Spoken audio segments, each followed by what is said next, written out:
Hello everyone! I'm finally starting my YouTube channel. I'm nervous and I'm scared, but I'm also excited. I am Yangji. I'm a makeup artist from the Philippines, and for my first video, I'm gonna show you how to do your eyebrows.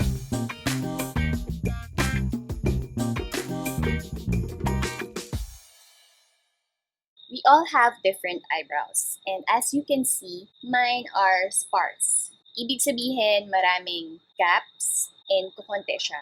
What I do is I fill them in with product. Minsan isa, minsan dalawa, sometimes even more. Depende kung saan ako pupunta. Depends also on the look that I'm going for and how long I want my eyebrows to last. But yeah, when I do my eyebrows, even with my clients, I make sure that they look natural. Ayoko yung block eyebrows na parang galing sa coloring book tapos kinulayan lang para mapuno yung space. So, I don't like that. I also do not pluck nor shave my eyebrows anymore. Makikita ninyo may kalat sa kilay ko. Dyan. And it's okay. It's a personal choice. You can pluck or shave if you want to. Just please don't overdo it and end up having super thin eyebrows or worse, the ones that look like tadpoles. Yung iba ka rin nakikita na susobrahan yung bawas dito. Nagiging masyadong malaki yung gap. We also do not want that. Our goal is to have natural looking eyebrows. Whatever product you are using to color or fill in, your eyebrows will look natural by doing hair-like strokes. So unless you're doing an editorial shoot or going to a party that require unnatural eyebrows, I say go for the natural look. By the way guys, I'm so sorry if you can hear our air conditioner. I'm still trying to learn and find out the best setup for my videos. Huwag nyo na lang siyang pansinin. The important thing is you can hear me clearly, you can understand me, at hindi ako pinagpapawisan. Also guys, we live along EDSA. Marami kayong maririnig na mga sasakyang dumadaan. So just please ignore those two. Okay, so you need eyebrow products. Pwede kang gumamit ng pencils, brush pens, eyeshadow, which I don't have right now, pomade, here, and brow gels kung kailangan.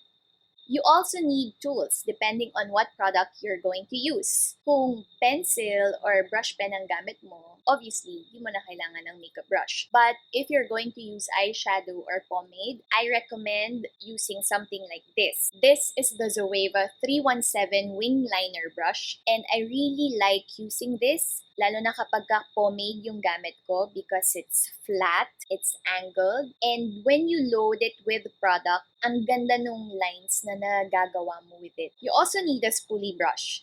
Some eye pencils already come with a spoolie, like these ones from Suddy's Face and Strokes, and that's a good thing, diba? Mas madali. Kasi nandyan eh.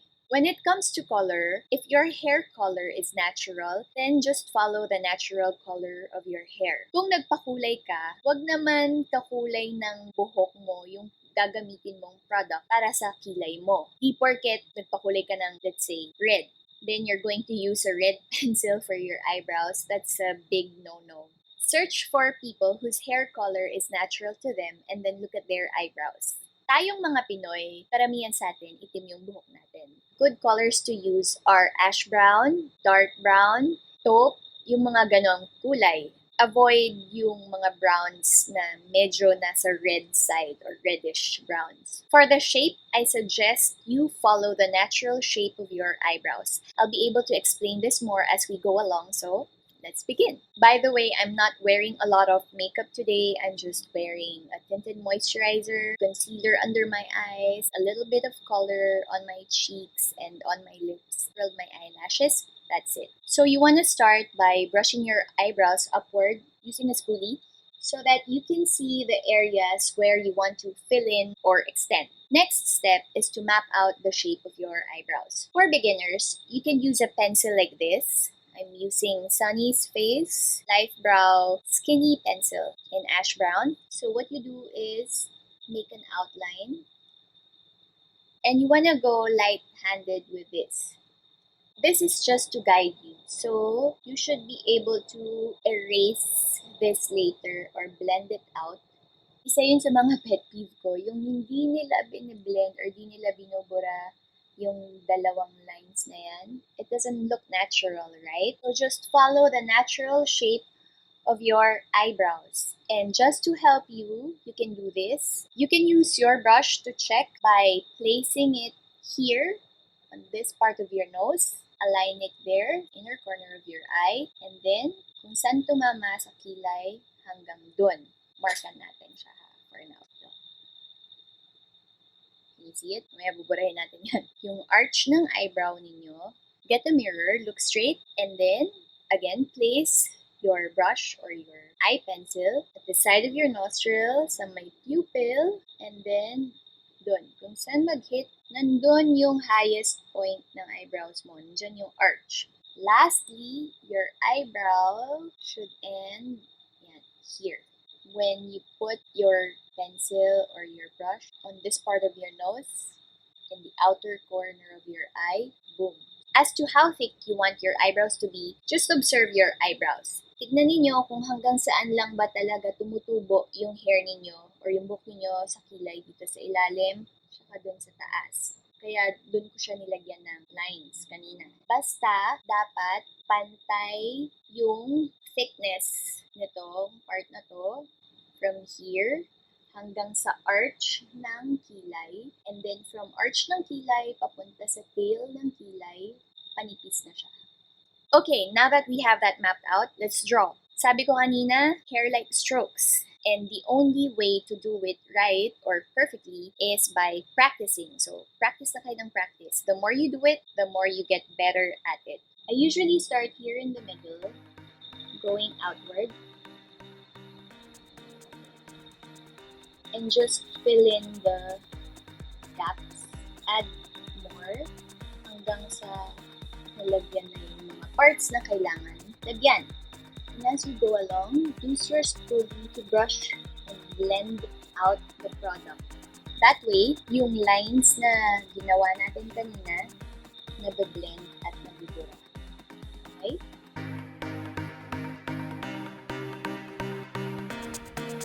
Pagdating sa arch ng eyebrow ninyo, try not to make it too pointy. Iba kasi nakikita ko pag nag-eyebrow sila, ang tulis dito sa arch. I don't know, it's just me siguro, pero pag nakakita kasi ako ng ganong eyebrows, ang naalala ko si Dracula. So, please try to make it more curvy than pointy.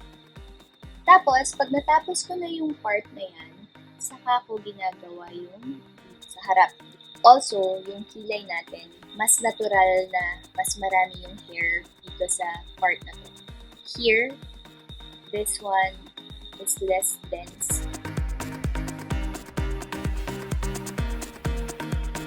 Kung hindi matanggal yung guide na ginawa niyo for some reason, you can use a Q-tip or even a brush like this, a flat brush like this. Pwedeng with concealer or foundation or wala pang erase.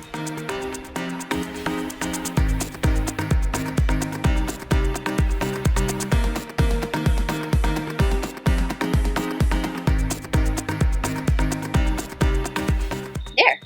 So, gawin lang natin siya sa kabilang side.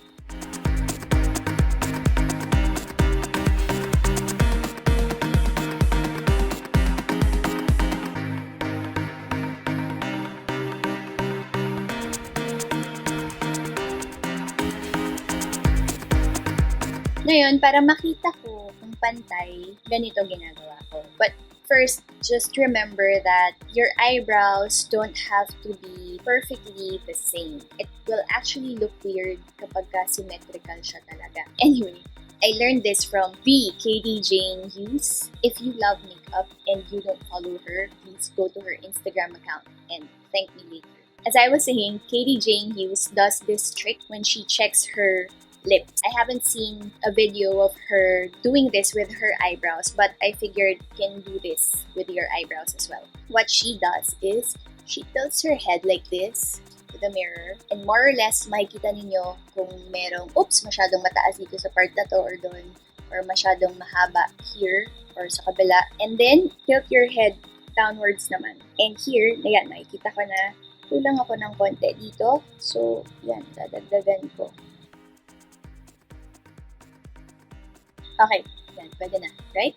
You can also achieve this look by using pencil. Just do the same technique, hair-like strokes.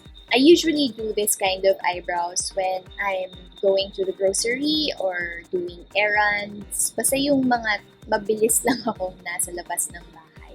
This was before the lockdown. If I want to look more made up and I want my eyebrows to last long, for example, I'm going to attend a wedding or a special occasion, this is how I would do it. If you want to do this for your everyday makeup, pwede rin naman. Wala namang rule na bawal. Okay, so I removed my eyebrows. Well, not my eyebrows, but my eyebrow makeup. I'm going to use this pomade. It's by Anastasia Beverly Hills in medium brown. And the brush that I showed you, this is the Zoeva 317 Wing Liner brush. Since I'm already used to doing this, I'm not going to outline my eyebrows anymore. I'm just gonna go ahead and fill in my brows.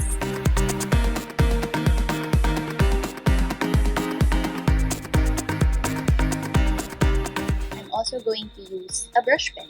So this one is from K Palette. Lumala siya, so nabura na yung pangalan. But it's the Real Lasting Eyebrow Pen in the shade 2. I see a lot of people use this like this. Sabihin nila, ang bilis maubos yung product or parang walang lumalabas sa tinda. It's because you're using it this way. I also learned this from KDQ. So I'm not taking any credit for this. The way to do it para lumabas yung product ninyo is to use gravity.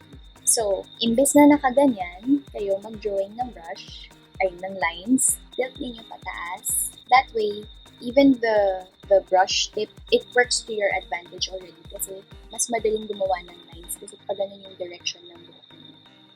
So, lumalabas yung product kasi nakataob siya. Depending on the look that I am going for, I can add more. Kung gusto ko pa siyang mas dark. But for the purpose of this video, I'm going to stop here. I'm also going to use this product by Strokes. It's the Brow Colorist Lucid White. This is just to make my eyebrows fuller. When you're applying brow gels, my advice is to go against the direction of your hair para nakukoat yung ilalim or yung backside. Or yung backside ng buhok. Pag nalagyan na siya, you comb it back in place like so. Alam ko, usong-uso yung naka-brush up yung kilay, pero yung iba, ginagawa nila, pati dito talagang nakataas na naman. For me, it doesn't look natural. So what I do is, pagdating sa may arch, medyo dadalhin ko na siya dito sa gilid. Kasi, para sa akin, mas mukhang okay. So, there you go. I'm just going to do the other side off cam and be right back. Ta-da! I hope you learned a lot. If you did and you have questions, please like this video and comment below. If you want to see more makeup tutorials, please subscribe to my channel and hit the notification bell so you would know if there's a new upload from me. Thanks for watching. I'll see you on my next video.